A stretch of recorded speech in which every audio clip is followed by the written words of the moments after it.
It took a Russian immigrant just 7 years to rise from a janitor to one of the most successful stockbrokers in the United States. Then he disappeared. A dog hair, a piece of plastic, and a speck of orange paint were all that remained in a crime motivated by jealousy and greed.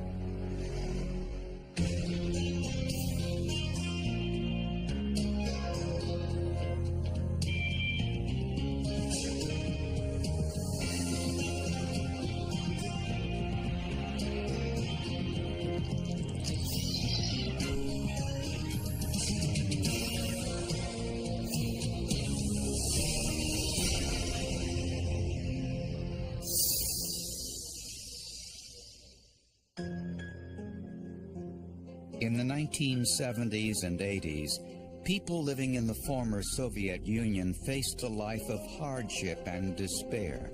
Some, like 23-year-old Michael Prosemenchikov, wanted more. He was leading a life of deprivation, of long lines for food, of crowded buses. Michael actually grew up in an apartment with 7 other families living in the same unit. With little to lose, Michael and his family emigrated to the United States. At first, Michael took a job as a janitor. He worked hard, perfected his English, and waited for the right opportunity. He grasped at the American dream in all of its incarnations. He wanted to have material wealth. He wanted to have recognition for being successful at a career. This is a guy who was really driven, who had goals, and he really set out aggressively to accomplish them.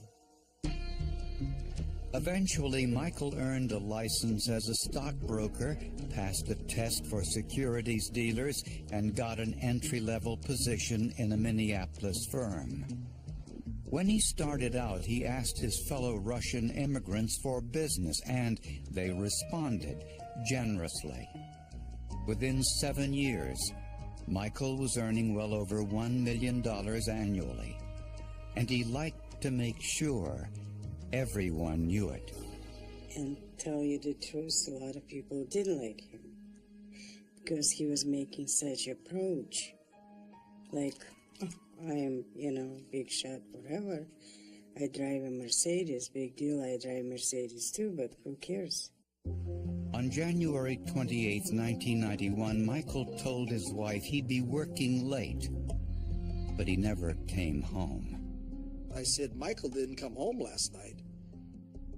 And my wife turned to me right away and she said, I bet he's dead. Police found Michael's car in the parking lot of Lake Minnetonka, just a few blocks from his office. A police officer actually saw the Mercedes parked there around midnight that evening also, which was unusual. It's an isolated beach, very cold January evening, and here's this Mercedes sitting there at the beach. Michael's briefcase was on the front seat. There was no blood in the car, or any sign of violence. Investigators found what appeared to be blood on the frozen surface of the lake a few hundred yards away, but tests on the stain were inconclusive. 2 days passed. Then, a workman at a city compost pile saw a flock of crows hovering around some discarded Christmas trees. And I looked in there, and it was quite obvious. It was a bent section of a human leg all the way up to the hip. I just thought, wow, this guy must have been a pretty big guy. Investigators also found a human torso. The head and the hands were missing, so it looked like someone was trying to get rid of anything that could be identified as far as identifying the body. But they did find the end of a fingertip.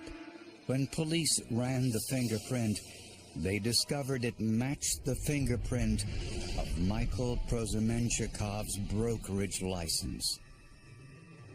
Law enforcement theorized that Michael may have been targeted because he was a Russian immigrant, so they urged caution. Then the FBI called me and said, please do not come to the funeral. And I said, well, why? Well, the word is that you're a friend of his.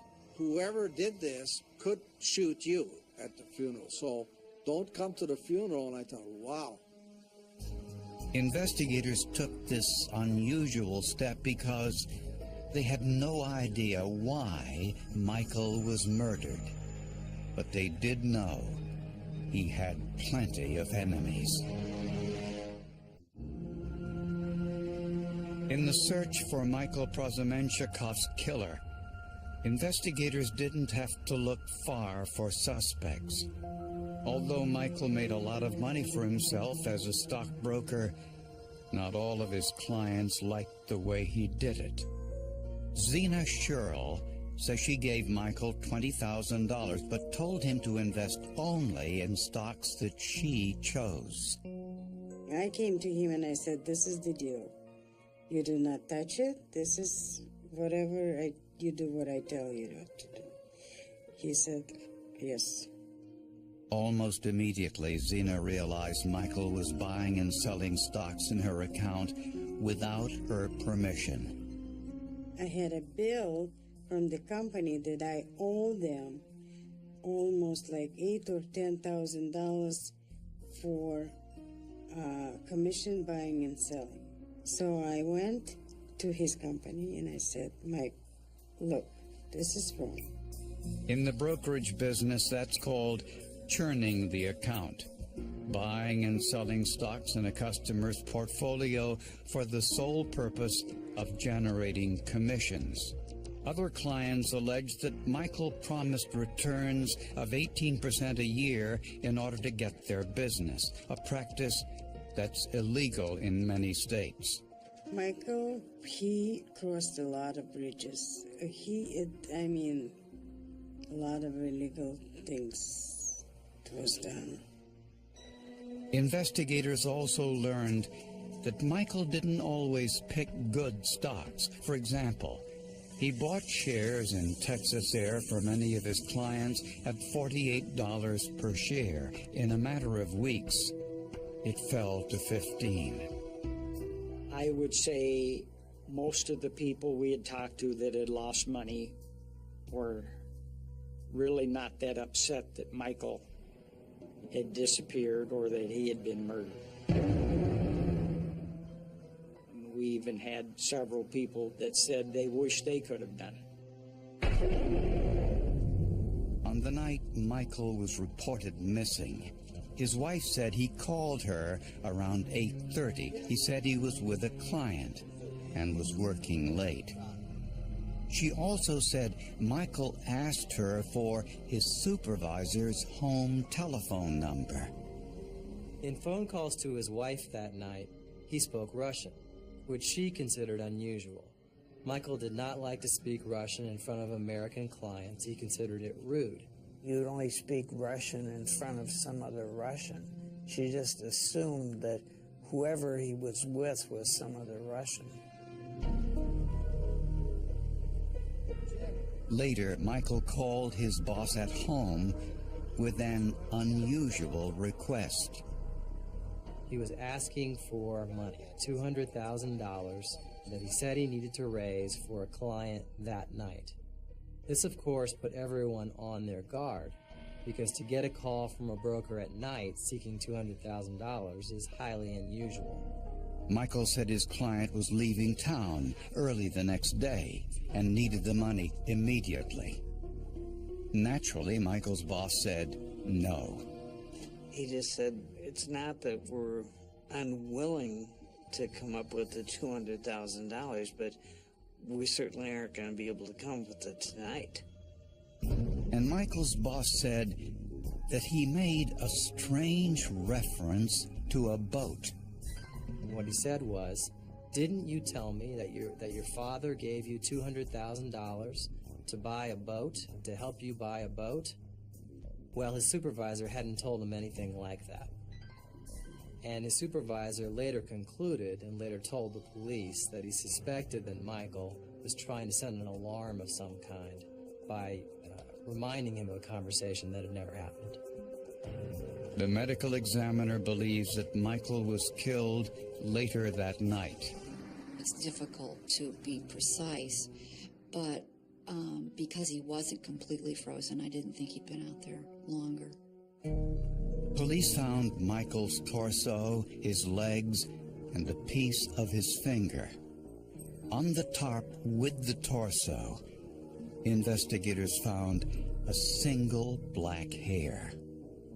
It was very fine and had kind of a crimped appearance to it. It's not indicative of a human hair.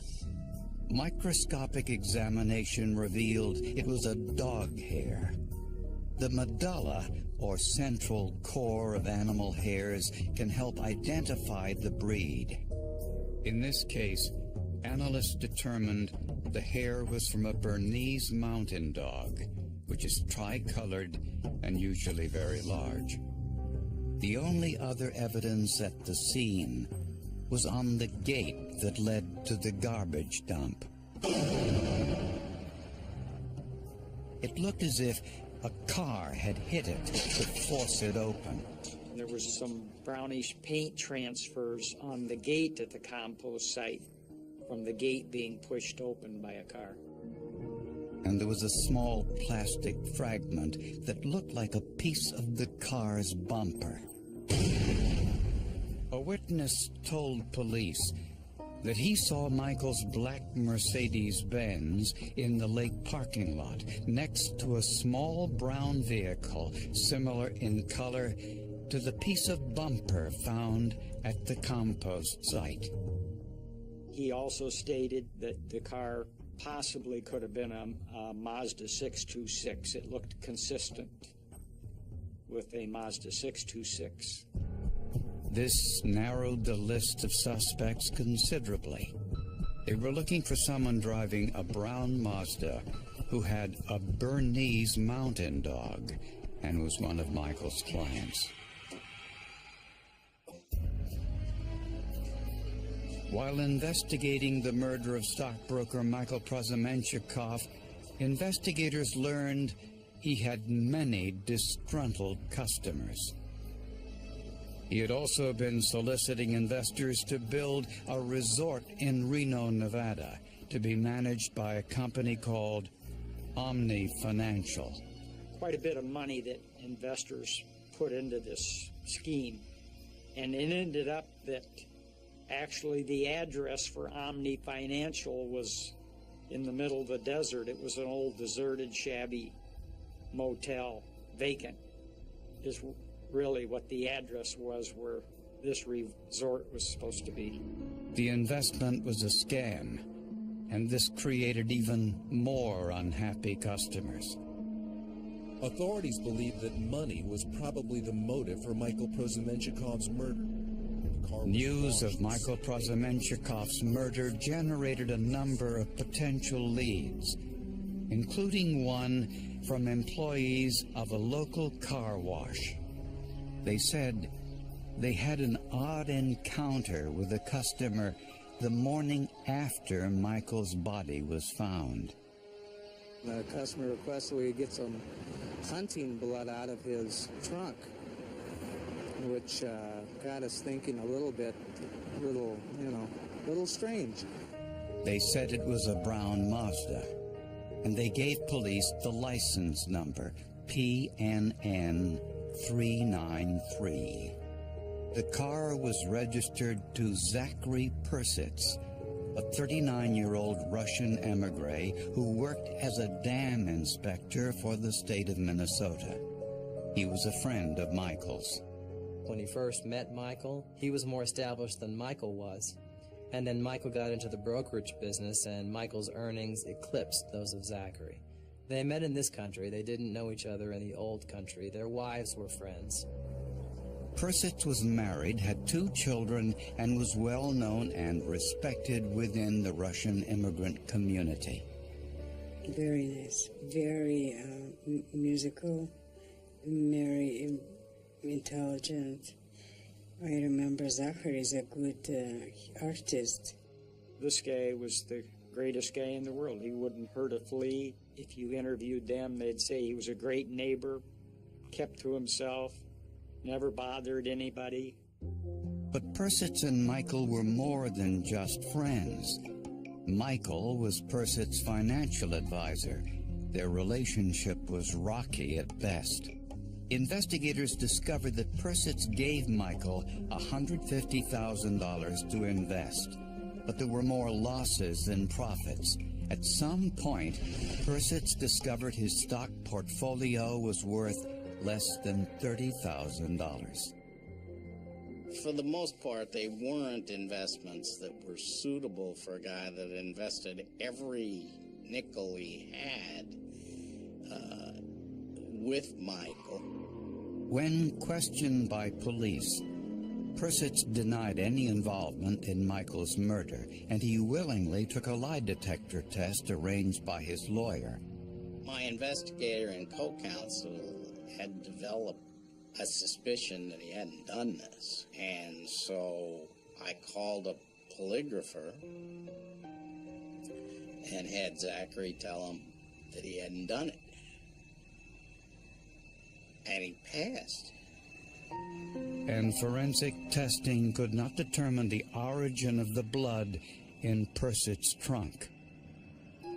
At the time, DNA testing wasn't as sophisticated as it is today. Back then, the DNA testing procedures that we used required DNA to be what's called high molecular weight. We needed DNA that hadn't gone through any degradation processes at all. But investigators did find some suspicious damage to Persitz's car. It had damage to the front right end. The paint was scraped, and the bumper was broken. The scratches on the bumper had what appeared to be tiny specks of orange paint, which were removed with a small probe. The samples that we're talking about are perhaps the size of a period or a small dot with a pencil. So we're talking microscopic-sized chips of paint. The paint sample was compared to the paint from the broken gate using a process called a solubility analysis. Chemical solubility tests are a series of reagents, solvents, or reagents that may cause color reactions or cause it to dissolve or swell or do something, color change. And if they are similar, that means that the paints could have had a common source. The test showed that the paint on Persitz's bumper could have come from the gate, but the sample was too small to be conclusive. But the piece of broken bumper found near the gate was of more value. The forensic analysis revealed it could only have come from one source. It was just a perfect match. They were unevenly cracked, so the odds of the pieces that they recovered from the compost site being a perfect, even match to Zachary's car, the odds of coming from some other source were so amazing that they just decided this had to have come from Zachary's car. And investigators learned that Persitz owned a dog with long black hair, which proved to be microscopically similar to the single dog hair found with Michael's body. Finally, investigators sprayed the inside of Persitz's car with luminol. It revealed evidence of a gunshot. It looked like stars. There were hundreds of spots on the roof of the headliner of the car, which would have been consistent with the high-velocity mist if someone gets shot in the head. This indicated that Michael was sitting in the driver's seat of Persitz's car when he was killed. Investigators found a receipt in Persitz's office for a pair of handcuffs that could have been used in the abduction. I mean, they had the receipt, they had the guy that he bought them from. Zachary Persich was arrested and charged with first-degree murder. Even his lawyer acknowledged the strength of the prosecution's case. Trying this case was like being a human punching bag.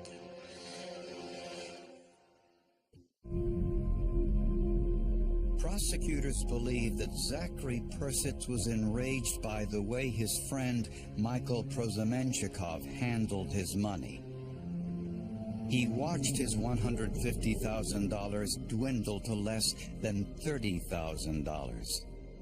He came upon hard times. He was not going to be able to pay the tuition for private school. He was not going to be able to make his mortgage payments. And that's where the dynamics of Zachary Persich began to change. He was unable to stand the pressure of seeing all of his dreams vanish. At the same time, Zachary Persich saw that Michael was living quite well on the commissions generated from all the stock transactions. Zachary's wife oftentimes would compare their lifestyle to Michael's lifestyle, saying things like, Michael has a big house, why don't we have a big house? Michael has a Mercedes, why don't we have a Mercedes? And on and on. Prosecutors believe Persich wanted revenge. The evidence suggests Persich set up a meeting with Michael after work. They met in the parking lot at Lake Minnetonka. Once there, Persich threatened Michael with a gun and demanded his money back with interest. So Michael called his boss at home, asking him for $200,000, but his boss refused.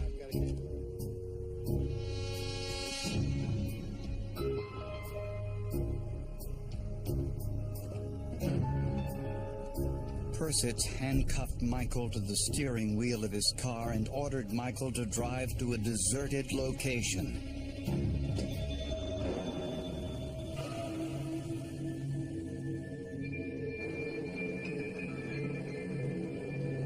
And then killed him. Persich put Michael's body in the trunk and drove to the compost site about 60 miles away. Persich broke through the gate with the car's bumper, leaving a small piece behind.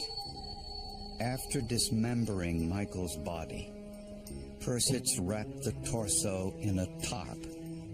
Unbeknownst to him, a single black hair from his pet dog was on the tarp. The rest of Michael's body and the gun have never been recovered. He thought he could pull off this homicide and not get caught because he had it all planned out, and he didn't realize how tough it is to hide trace evidence, forensic evidence. It's always going to be there. Zachary Persich pled not guilty by reason of insanity. The jury, however, rejected that and found him guilty of first-degree murder. He was sentenced to life in prison. For Michael Prosemenchikov, the American dream had turned into a tragedy. But the trail of evidence left no doubt who was responsible.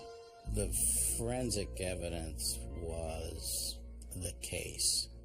The investigators did an overwhelming and professional job. The old expression is, if you think you know how to commit the perfect crime, there are 50 ways to f it up. And you're a genius if you can figure out 25 of them.